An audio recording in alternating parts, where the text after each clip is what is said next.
Hello guys, welcome to career advice. आज की इस वीडियो में हम जानने वाले हैं नेचर ऑफ फंडामेंटल राइट्स के बारे में। फंडामेंटल राइट्स पे और भी वीडियोस हैं जो मैंने बनाए थे, तो वो आप मेरे यूट्यूब चैनल पे जाके देख सकते हैं। आज की इस वीडियो में हम नेचर के बारे में जानेंगे, तो आइए जानते हैं। सबसे पहले तो फंडामेंटल राइट्स की अगर हम बात करें तो हमारे कॉन्स्टिट्यूशन में फंडामेंटल राइट्स पार्ट 3 में मैंशन करे गए हैं। एंड फ्रॉम आर्टिकल 12 to 35 हमें फंडामेंटल राइट्स जो हैं वो देखने को मिलते हैं। मेन जो एम था फंडामेंटल राइट्स देने का सिटीजन्स को, वो ये था जिससे उनकी जो इंडिविजुअल डिग्निटी है वो मेंटेन रहे और हमारे देश में डेमोक्रेसी मेंटेन रहे। अगर हम देखें तो सोर्स क्या है हमारे फंडामेंटल राइट्स का, तो हर चीज़ जैसे आप जानते हो कि हमारे कॉन्स्टिट्यूशन को बैग ऑफ बोरोइंग्स कहा जाता है। मतलब सारी चीज़ें जो है वो कहीं ना कहीं से इंस्पायर्ड होकर हमने ली हैं। तो अगर हम फंडामेंटल राइट्स देखें तो बेसिकली यूएस जो है, यूएसए कहते हैं जिसे हम, या फिर यूएस, उसकी जो बिल ऑफ राइट्स है उससे इंस्पायर्ड होकर हमने फंडामेंटल राइट्स जो है वो हमारे इंडियन कॉन्स्टिट्यूशन में मेंशन करे गए हैं। पर इसके साथ ही हम इसे मैग्ना कार्टा कहते हैं। मैग्ना कार्टा जो है वो एक तरीके से हम कह सकते हैं एक डॉक्यूमेंट था जो किंग जोन्स ने साइन करा था 1215 में, 1215 जैसे हम कहते हैं उसमें, जिससे इन जो सिटीजन्स थे पूरे इंग्लैंड के उनको राइट्स जो हैं वो अवेलेबल कराए गए थे। तो जिसके कारण हम हमारे इंडियन कॉन्स्टिट्यूशन के पार्ट 3 को भी इंडियन कॉन्स्टिट्यूशन का मैग्ना कार्टा कहते हैं, क्योंकि ये सभी को राइट्स गारंटी करता है। क्या हमारे इंडियन कॉन्स्टिट्यूशन में 6 तरीके के फंडामेंटल राइट्स सभी सिटीजन्स को दिए गए हैं, जिनमें से पहला है राइट टू इक्वालिटी जो आर्टिकल 14 से लेकर 18 तक है। राइट टू फ्रीडम आर्टिकल 19 से 22। Right against exploitation 23 and 24। Right to freedom of religion 25 से लेकर 28 तक। Cultural and educational rights 29 and 30। And right to constitutional remedies जो है वो हमारे आर्टिकल नंबर 32 में मैंशन करे गए।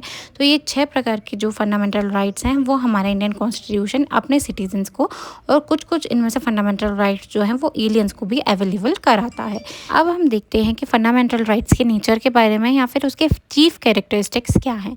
सबसे पहले अगर हम देखें जो हमारे फंडामेंटल राइट्स हैं वो जस्टिसेबल हैं।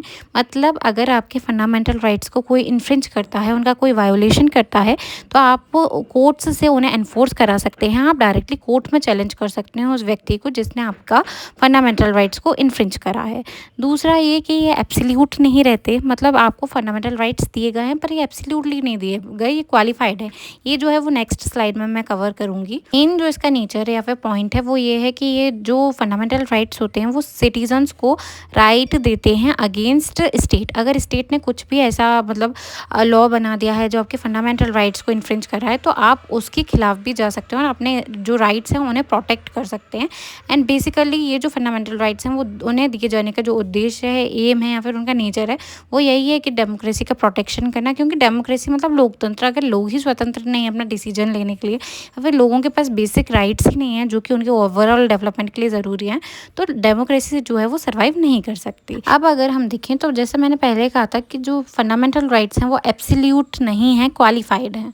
इसका मतलब क्या है कि आपको जो फंडामेंटल राइट्स दिए गए हैं वो आपको पूर्णता नहीं दिए गए कि आप उनका जैसे उपयोग करना है वैसे कीजिए, पर उन पे जो हमारी सरकार है या फिर जो स्टेट कहते हैं जैसे हम लीगल लैंग्वेज में, वो सर्टेन रिस्ट्रिक्शंस लगा सकता है। पर ये जो रिस्ट्रिक्शंस हैं जो स्टेट ने इम्पोज करे हैं वो कैसे होने चाहिए, रीजनेबल होना चाहिए। मतलब उनके पीछे कुछ कारण होना चाहिए। जैसे अगेंस्ट अगर पब्लिक मोरल आप कुछ बात कर रहे हो, या फिर अगेंस्ट सिक्योरिटी ऑफ नेशन के आप बात कर रहे हो कुछ, तो उस पर जो स्टेट है वो रिस्ट्रिक्शंस इम्पोज कर सकता है।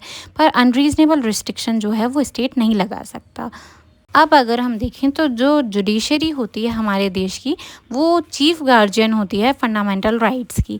अगर आपके फंडामेंटल राइट्स को कोई भी इन्फ्रिंज कर रहा है, वायोलेट कर रहा है, तो जो जुडिशरी होगी, supreme court and high courts होते हैं, वो आपके राइट्स को प्रोटेक्ट करेंगे। कोर्ट्स हैं, उन्हें जुडिशियल रिव्यू की पावर है। अगर पार्लियामेंट कोई भी ऐसा लॉ बनाता है जो इनकन्सिस्टेंट है फंडामेंटल राइट्स के साथ, तो जो जुडिशरी है वो उसे नल एंड वॉइड डिक्लेयर कर सकती है। जैसा कि आपने देखा है कई लैंडमार्क जजमेंट्स में, केशवानंद भारती के केस में देखा है, मेनका गांधी के केस में देखा है।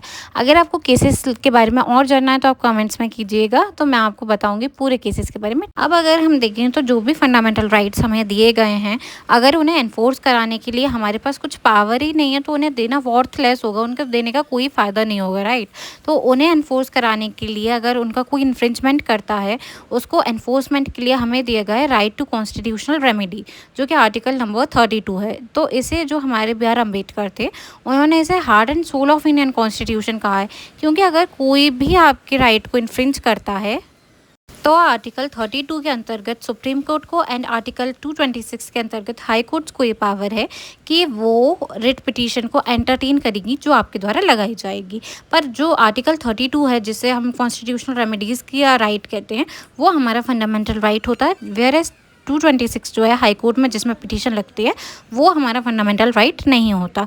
आर्टिकल 32 के अनुसार अगर आपके राइट्स का इन्फ्रिंजमेंट हो रहा है, वायोलेशन हो रहा है, तो आप उसके लिए पिटीशन लगा सकते हैं डायरेक्ट सुप्रीम कोर्ट में कई मेथड से, जैसे कि रिट आप लगा सकते हैं हेबियस कॉर्पस की, मैंडेमस की, प्रोहिबिशन की, क्यू वारंटो की। ये सब के बारे में मैं आपको नेक्स्ट वीडियो में डिटेल में बताऊंगी।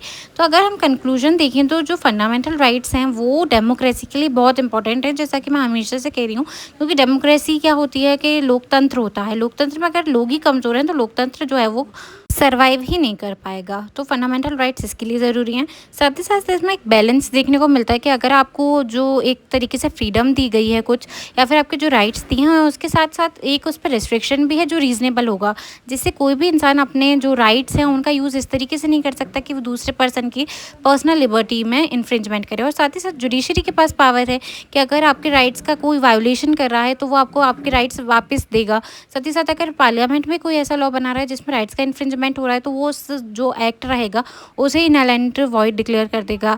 तो इस तरीके से जो पूरे फंडामेंटल राइट्स हैं वो सिटीजन्स को प्रोटेक्शन के लिए दिए गए हैं और इनके ओवरऑल डेवलपमेंट के लिए दिए गए हैं। तो ये था हमारा कंक्लूजन। फंडामेंटल राइट्स में केस लॉज काफ़ी ज़्यादा इंपॉर्टेंट रहते हैं। तो आप कमेंट कीजिए, जिससे मैं नेक्स्ट वीडियो जो है वो फंडामेंटल राइट से रिलेट करने वाले जो केस लॉज हैं उसका ही बनाऊंगी। अगर वीडियो अच्छा लगा तो लाइक कीजिए, शेयर कीजिए, सब्सक्राइब कीजिए। आज के लिए इतना ही। और अगर आपको फंडामेंटल राइट्स के बारे में और जानना है तो हमने काफ़ी वीडियोज़ और डाल रखे हैं, आप वो देख सकते हैं। Thank you.